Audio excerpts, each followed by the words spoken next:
hiikama nagagitaadha qondaaltota bilisummaa Oromoo olaanoo waajjira poolisii Burraayyoo aana sadaffaa jiran immoo nyaata dhowwamuu maatiin Oromiyaa miidiyaa neetwoorkiitti himtee jirti oduu teentaadhatanaa dhufeeyyan mootummaan Itoophiyaa waggaa tokko oliif Tigraay keessa duguug sanyii raawwachaa turuu dureen Human Rights Watch barruu foreign policy irra barreessu tokko mirkaneesse Harargee magaalaa Awadaayee keessa dhukaasa waajjira poolisii keessa dargaggoota waraanaaf humnaan Oromiyaa irra walitti qabamtirra banam jedhanii namni tokko yoo duudhani torbimmoo madaane Abrahaam Birruu waan odeeffatu qaba godin Shawaa Lixaana Amboota aleella waraanni mootummaa uummata nagaarra god jedhanii namni maqaan isa Jaagama Tolchaa jedhamu hojjeefamu qabeenyi uummataalleen saama waraanni bilisummaa Oromoo zoonii kibba godin Gujii lixa keessa sochoomwaana suura burguudaa gandu Sorooro Odaa keessatti aleella guyyoota lamaaf gaggeessa jedhuun Oromoo uummata fixuuf bobbaafam khalaaqobsaan kudhan caaltu baasee jedha hayyeewuun ingidaa dabalat qaba waxabajji sadi jimaat barri 2022 Oromiyaa miidiyaa neetwoork stuudiyoo gaafa Afrikaa irratti mitteeyyanna jirraa guutuun ittaane dhiyaata.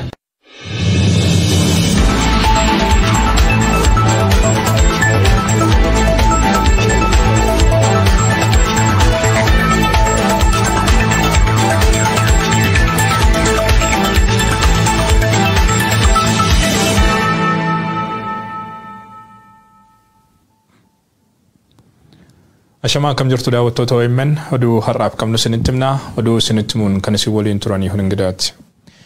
Halkanedaa magaalaa Awadaay keessatti dhukaasa waajjira poolisii keessatti dargaggoota irratti banameen namni tokko yoo du'u 17 kan gahan madaa'uun himame. Haleellaan kun mana hidhaa ganda 02 jedhamu keessatti baname.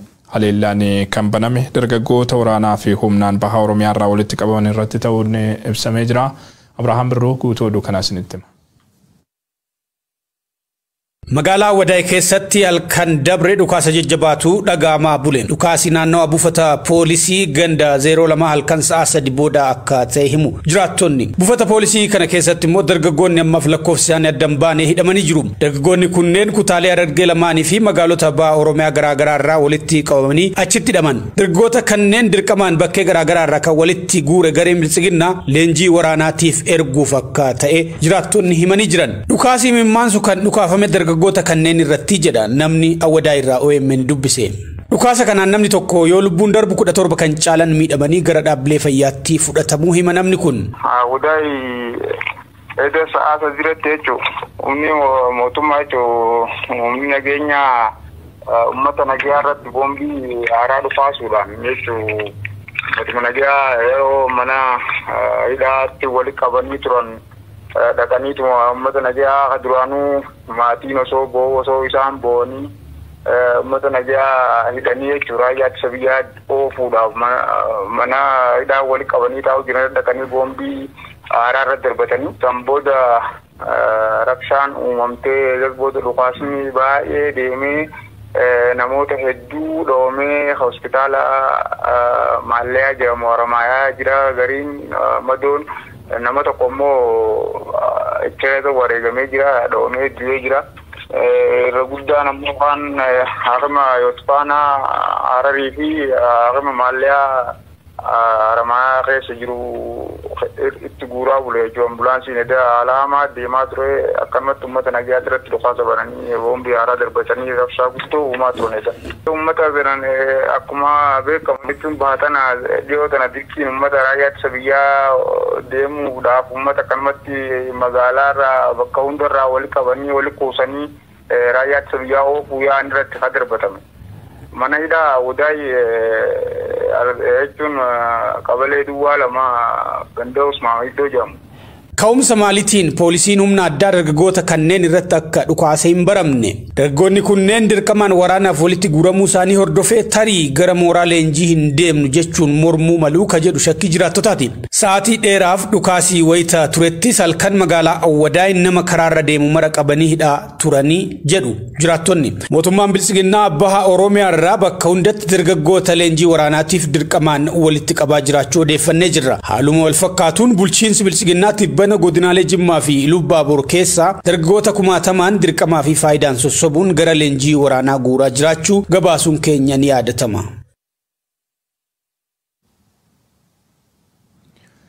Waraanni bilisummaa Oromoo zoonii kibbaa godina Gujii lixaa keessa sochoo Cibraanii Gooroo Dugdaa aanaa Surroo Baarguddaa ganda Sororoo Odaa keessatti waxabajjii tokko bara 2022 irraa eegaluun guyyaa lamaaf lola geggeesseen gurmuu uummata duguuguuf bobbaafame 10 lakkaawaman fixuu hime. Tarkaanfii kanaan hidhannoowwan dabalataa hiikkachuu hime Cibraanii kun garee hannaa fi saamichaaf bobbaafames haleeluu ibsee jira. Oduu walqabatuun waraana bilisummaa Oromootti koonyaan Gujii lixaa waraana mootummaa aanaalee Qarcaa Birbirsa Kojawaa fi Diimtuu Hamballaa irraa walitti guuramuun maqaa sakatta'insa woboo jedhuun bobbaafaman irratti tarkaanfii jabaa fudhachuu ibsee jira.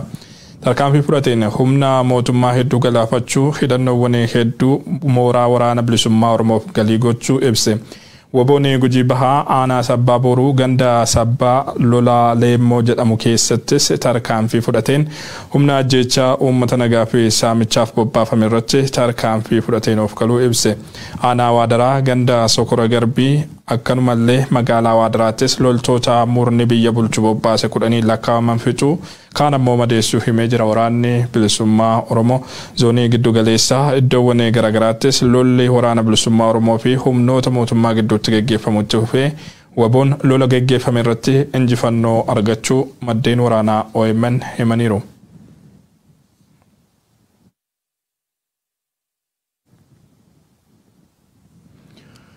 Godina Shawaa lixaa Naambootti haleellaan waraanni mootummaa uummata nagaa irratti raawwatu itti fufee jiraachuun himame.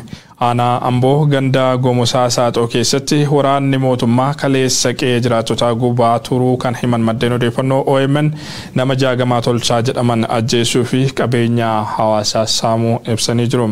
Waraanni mootummaa bakka lollis ta'e haalli tarkaanfii fudhachuudhaan isaan gahu hin jirretti akkanumaan qe'ee nurratti gubee harka qullaa nu hambisee kan jedhan miidhamtoonni maatii waliin bosonatti baqatanii jiraachuu ibsanii jiru. Guutuun oduu kana itti aanee dhiyaata. Waraanni mootummaa godinaalee Oromiyaa garagaraatti haleellaa uummata nagaa irratti raawwachuuf jiraachuu odeeffannoon hawaasa irraa guyyaa guyyaan OMN qaqqabu ni mul'isa. Haleellaan kun qaama hidhate waliin hidhata qabdu qaama hidhateef da'oo taataniitu sababa jedhuun akkanumaan uummata nagaan qeessaa jiraatu irratti kan raawwatamu ta'uu himan maddeen odeeffannoo keenya. Iddoowwan haleellaan kun akkaan itti hammaatee jiru keessaa tokko kan ta'e godina Shawaa lixaatti yakkisuu kanneessaan egeree uummatichaa balleessuuf raawwatamu kun itti fufeera.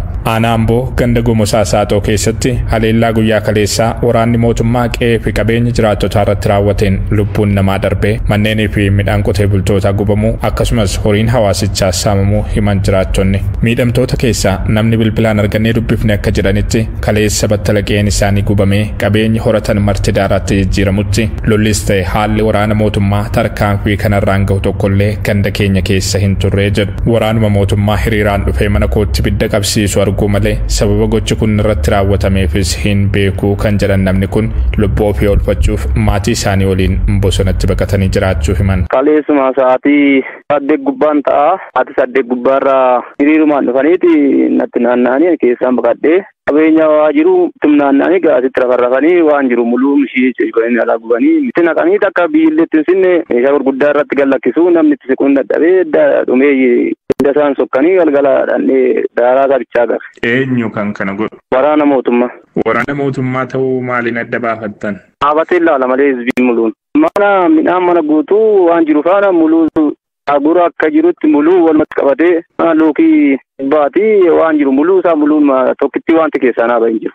Xaafiin bichaan xinnaati hankoo bichaan kumtaala jamaa olii akkatti beekilaan akkasitti garbuun akkasitti qamadiin akkasitti akkasitti akka midhaan akka xaqammaatii biteetti akkan qotee galcheetti mana guutuudha bakka miliyoonni isaan beekamu amma miliyoonatti walitti sirree hankoo bichaan torree gameera. Haatiin nama 12 ta'anii galla mana tokkitti. Homaan qabu harka qullaa feetanii du'a bichaa bakka biyyumti baase malee homaan qabu bakka qaxaramteetuma beeksisaan walii gadee deemtee jiraatte malee homaan qabu. Maatii 12 of jalaa qabaachuu kan dubbatan namni kun midhaan qotatan dabalatee qabeenyi barootaaf horatan hunduu manca'uun maatiin isaanii harka qullaatti hafuu dubbataniiru. Haleellaan kun ollaa isaaniitti ammoo hanga lubbuu namaa gaagahuuttiyyuu gahuu himan. Mandara isaanii keessaa manni abbootii warraa 5 gubamuu ibsuun abbaa ijoollee lamaa kan ta'e nama Jaagamaa Tolchaa jedhamu akkanumaan ajjeesanii qabeenya isaa saamuun maatii isaas dirreerra facaasaniiru jedhu. Ankoo faana irraa borii deebianii mandara 5 tuqbata. Namni tokkoon du'ee Jaagamaa Tolchaan jedhamu. Jiraata mas keessaatii abbaa ijoollee lamaati. waan jiru yalaa guurratanii sangoota cimdii kan abbaa horii torba fudhatanii kan abbaa kaan chaansa du'eera. Horii koo maaloo horiidhaatti ittiin qabanii godhanii ajjeesanii horii aleellatanii sokka. Nama nagaa bakka nama horii isaatti fatee galu bakka amma beeksisaba mee kun handu'ee kanatti keessillee boonyee fi kun ishiinis baannantee qabeenya qabu gatteetuma cayyoon haadha ijoollee lamaati amma midhaan irraa du'ee horii kan qabu muluu irraa guurratanii bakka ishiin baannanteetuma ol gadee kun hundumtuu laga keessa jira. Seetum booseelleen awwaallan. Sababum saayuun beenuti sababa shaniin as keessa jira jedhu qabeenya namaa simjaniitumatti seenanii gubuu birrii seenanii saamanii jiru mana bitanii balbala keessa buusanii sakaa waan jiru waan taafuun jiru seeraan namaa qabanii gudeedu dubara akkatti hundumtuu nafsiidhaa baqataa lubbuu isaa baasuuf baqata malee waa'ee qabeenyaa dhiisee ta'uu amma bakka hundumtuu laga keessa jira. Qaamuma mootummaa bakka hin dadhabne qaama mootummaati bakka nu kaase bakka hundumtuu lagatti galee amma dhiisee kun obboon laga keessa cidhiifnaa lagatti galleeti.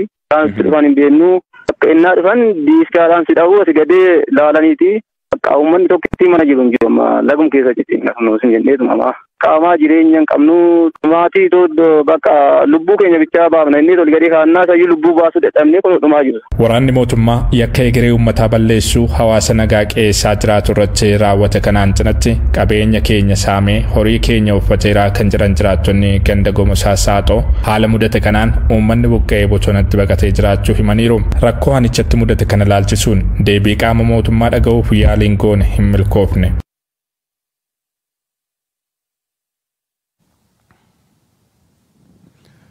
Naannoo Beenishaangul Gumuz godina Kamashiitti walitti bu'iinsa waraana mootummaa fi hidhattoota Gumuz gidduutti mudateen wal qabatee lubbuun namoota 100 olii darbuun himame. Walitti bu'iinsi kun godina Kamashii aanaa Mijigaa yookaan Baloo Jaganfooy magaalaa Sogeetti mudachuutu himame.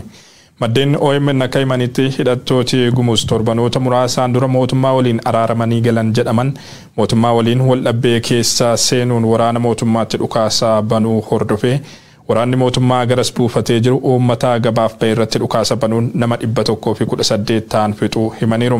Magaalichatti haleellaan raawwatame kun guyyaa gabaatti ta'uun dhumaatii kan hammeesseera jedhan. Daa'imman dubartootaa fi maanguddoo dabalatee namoota nagaa hedduutu haleellaa baname kanaan dhume. Namoota bifa kanaan dhumaniin alattis miseensi raayyaa ittisa biyyaa tokko ajjeefamuun himamee jira. Torban sadii dura mootummaa fi hidhattoota Gumuz gidduutti araarri bu'uu hordofee hidhattoonni Gumuz magaalicha buufatanii turan. Haa ta'u malee waadaan dura seenameef hojiirra ooluu dhabuun nagaan bu'ee jedhame shakkii keessa seenaa dhufuun gara walitti bu'iinsaatti ceheera. Hidhattoonni kunniin aangoo mootummaa qooddattu caasaa nageenyaa fi caasaa mootummaa naannichaa sadarkaan jiru keessatti bakki isiniif malu isiniif kennamaa waadaan jedhu galameefii ture jedhu maddeen odeeffannoo keenya. Haa ta'u malee mootummaan naannichaa erga araarri bu'ee jedhameen booda waadaa kana duubatti gatuun tarkaanfii hidhattoota kanneen hiikkachiisuu qofarratti fuulleffatee socho'aa turu himan. Haalli kun gara walitti bu'iinsaatti oofuun dhumaatii lammiilee nagaa kanaaf sababa ta'uun himeera.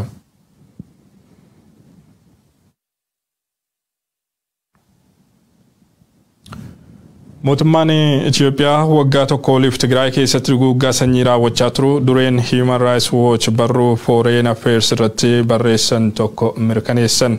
Lixa Tigraay keessatti milishoota Amaaraa humna raayyaa ittisa biyyaa fi loltoota Eritiriyaatiin gargaaramuun saba tokko humnaan godaansisuu hanga jimlaan hidhanii ajjeesuutti daba raawwatanii jiru kan jedhan xiinxallee Kenneth Rose kun yakka dalagameef itti gaafatamni akka jiraatuuf gaafatanii jiru.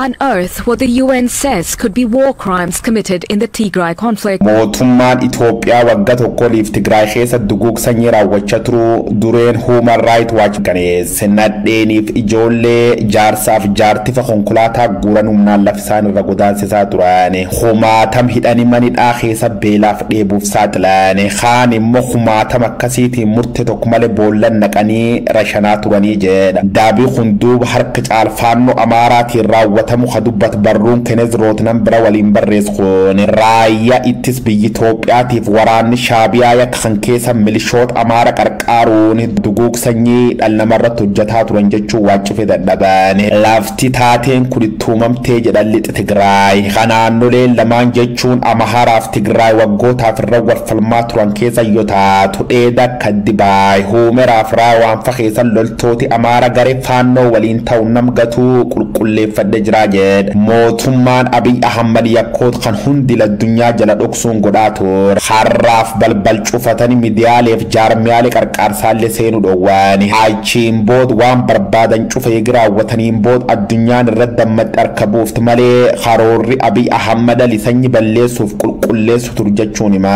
Tigrayans in Western Tigray continue to be subjected to torture, arbitrary detention, and other grave human rights abuses.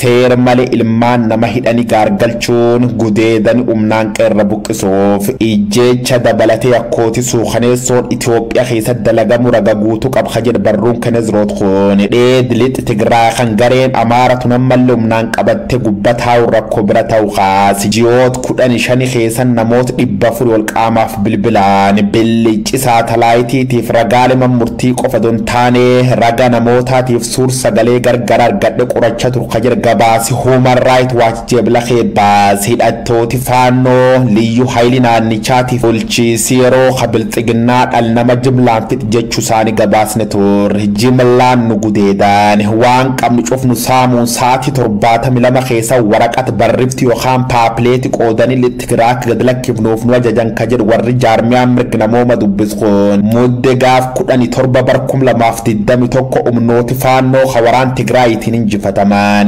Namooti 60 dhiyaatan bakka tokko qabuun dildilla takazee bakka Adigoshu jedhamtirra tobbaasuu namilaan argirra qulqulleeffadhe jira jedha. Magaal Daansha jedhamtirra dubarti suuqii gurgurtaa namooti jaangudeedamte. Haadhumri 45 ta'aleella maakaadiraatiin boodachi turte dubbisu kan barruun fuune. Faannoon Amaara alkan cufayyuu qoonqol qabatte lallabuun Tigreen isa robbaamna yookaan magaalatti gad lakkisuun baanuun jechaa turanii jedha. Hammaleelle namootni mani dhaaqeessa miidha faannoof raayyaan ittis biyyarraan gaaniin dhumaa turan. Reeffi nama haasuuf kadhanne guyyoottan 5 jaanduub eegi reeffi nama ajaa'inurra baasanii boollatti ilmi nama kabajama gataa turan ka jedhe hidhamaan gabaas kan keessatti heeramto.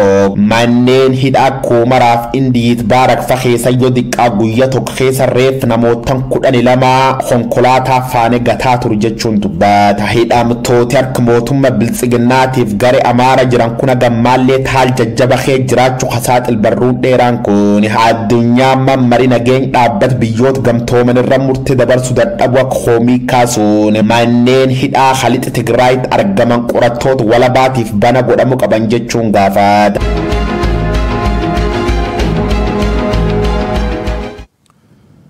Manni amantaa Ortodoksii Tawaahidoo Itoophiyaa qaamoleen waraana kaabaa biyyattii keessatti hirmaatan garaagarummaa isaanii mariidhaan akka furan godhuuf gahee jaarsummaa bahuuf gaaffii dhiheessuu beeksise. Sinodosiin mana amantaa Ortodoksii torbanoota lamaan darbaniif erga yaa'ii gaggeessaa ture xumureen booda ibsa baase irratti murteewwan mana amantaa fi biyyaaf tolaa jedhan dabarsuu beeksise. Ibsa sinodosichaa kan dubbisan Abuna Maatiyaas wal waraansa Itoophiyaa karaa mariitiin furuuf bataskaanattiin gahee jaarsummaa bahuuf mootummaa federaalaatiif gaaffii dhiheessuu dubbatan. Bataskaanni Ortodoksii naannoo Tigraayitti argaman baatiiwwan muraasaan dura sinodosiin jiddugaleessaa tibba waraanaatti nu waliin hin dhaabbanne jechuun adda bahuun mana amantaa qofaa isaanii hundeeffachuu beeksisuun ni yaadatama. Kana malees sinodosiin bataskaana Ortodoksii Itoophiyaa yeroo ammaa jaarsummaaf socho'aa jiru kun waraana kaabaa Itoophiyaa yakkoota suukanneessaa hordofsiise ifatti deeggaraa turuun qeeqamaa ture jira.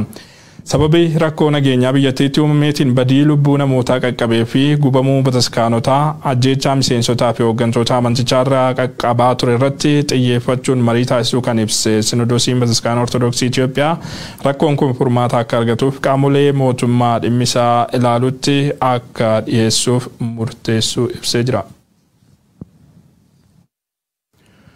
Oduu keenyatti aanuun hooggantoonni meeteek duraanii yakki malaamaltummaa isaanittiin himataman adda jechuun akka hiikamaniif ajajni darbe. Hooggantoonni olaanoo meeteek afran kunniin adabbii hidhaa isaanitti murtaa'e caalmaa mana hidhaa waan turaniif akka hiikaman ajajni darbuutu himame.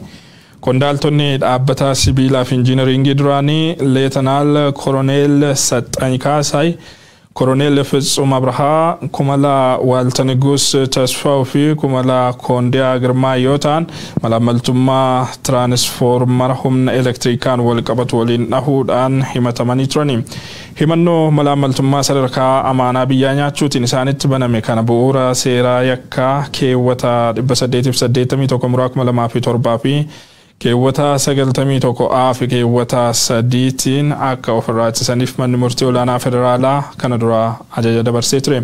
Manni murtii olaanaa federaalaa dhaddacha yakkaa sadaffaa guyyaa kaleessaa ragaa ittisaa himatamtoota erga qorateen booda murtii giddu galeessaa dabarseen himatamtoonni kunniin yakkamaa ta'uu isaanii murteesseera. Kumala Kondia Girmaitti hidhaa waggaa 2 fi ji'a 9 fi adabbii birrii 400 kan itti murteesse wayita ta'u himatamtoonni hafan sadan ammoo hidhaa waggaa 3 fi birrii 500 akka adabaman murtaa'ee jira. Haa ta'u malee himatamtoonni kun erga hidhamanii as mana hidhaa keessatti yeroo adabbii isaanii ol waan dabarsaniif akka hiikaman ajajni kennamee jira. Qondaalonni wayyaanee mana hidhaa jiran hedduun isaanii baatii amajjii bara 2022 irraa eegalee manneen hidhaarraa hiikamaa jiru. Manneen hidhaarraa hiikamaa jiraachuun isaanii ammoo dhiibbaa biyyoota lixaa fi jaarsummaa biltsiginnaa fi TPLF gidduutti geggeeffamaa jiruun kan wal qabatu ta'uu malaan tilmaamaa hedduun itti waliif galanidha.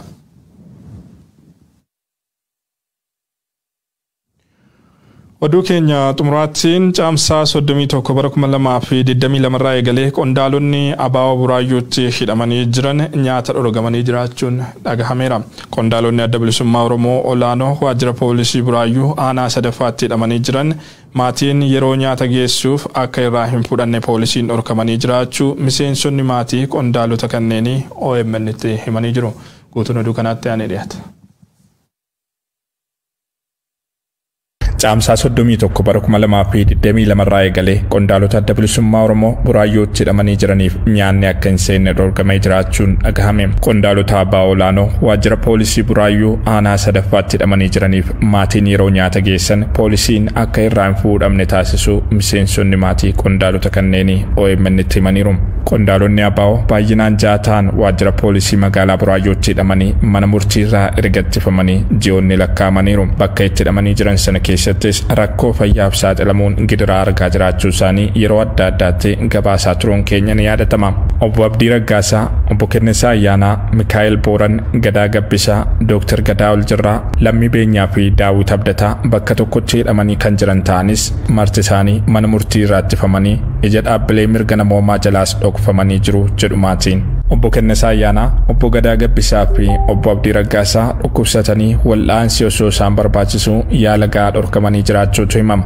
Qajeelchi poolisii bulchiinsa magaalaa Buraayyuu dhimma qondaalota kanneen ilaalchisee homaa gochuu fi murteessuu akka hin dandeenye yoo himu akka isaan mana murtiitti dhihaataniifis ta'e akka hiikamaniif aangoo kan of harkaa qabu koomishinii poolisii Oromiyaati jechuun komii ofirra dabarsuuf yaaleera. Gurmuun jaarsolii biyya Oromoo garee hawaasaa garaagaraa keessaa walitti dhufanis yeroo dheeraaf dhimmi qondaalota kanaa jaarsummaatiin akka furamuu fi warreen dhukkubsatan mana yaalaa akka geeffamaniif koomishinii poolisii Oromiyaa fi mootummaa naannoo biratti deddeebi'aa turanis poolisiin isaanii kuufis ta'e rakkoo isaan mudate furuuf fedhii osoo hin argisiisin hafeera. Yeroo ammaa kana qondaalonni ABO kunneen mana hidhaa keessatti maatii ofiirraa nyaata akka hin fudhanne taasifamuun rakkoo hammaataa keessa jiru jedhu miseensonni maatii qondaalota kanneenii. Duraan poolisiin nyaata waan hin dhiyeessineef nyaanni maatiirraa akka isaaniif geeffamu taasifamee jiru kan himan miseensi maatii OMN dubbise kun yeroo ammaa ajaja olii dhufedha jechuun nyaati maatiin geessu akka ol hin seenne taasifamee jiraachuu himan. Oduudhuma wal qabatuun gaazexeessitoota